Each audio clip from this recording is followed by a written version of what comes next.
Pemirsa, mantan Kepala Sekolah SMA Negeri 3 Jakarta Selatan, Retno Listiarti, yang pada 8 Mei lalu telah diberhentikan oleh Dinas Pendidikan DKI Jakarta, berencana akan melayangkan surat klarifikasi kepada Gubernur DKI Jakarta, Basuki Cahayapurnama.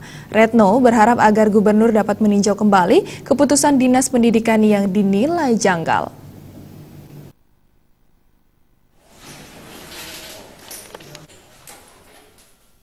Walaupun sudah tidak menginginkan jabatan sebagai Kepala Sekolah SMA Negeri 3 Jakarta Selatan, Retno akan tetap menempuh jalur hukum atas keputusan Dinas Pendidikan DKI Jakarta yang memberhentikan dirinya sebagai Kepala Sekolah.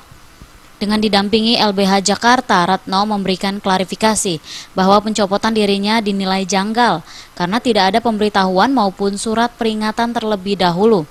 Retno sendiri membantah jika dirinya telah mengabaikan tugas dengan meninggalkan anak didiknya yang sedang menjalankan ujian nasional. Retno menyatakan dirinya memang sedang berada di SMA N2 Jakarta Barat guna memenuhi permintaan salah satu televisi swasta menyambut kedatangan Menteri Pendidikan dan Presiden.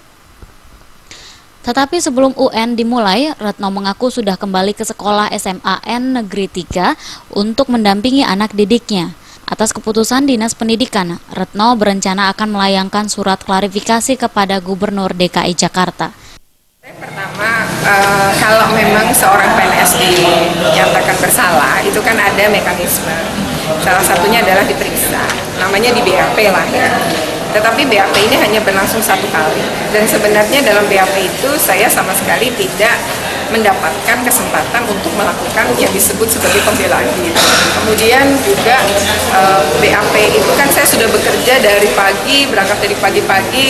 Surat BAP itu, undangan BAP itu baru datang sekitar jam 11 siang. Hari Senin itu tanggal 21 April. Dari Jakarta, Sumantri melapor.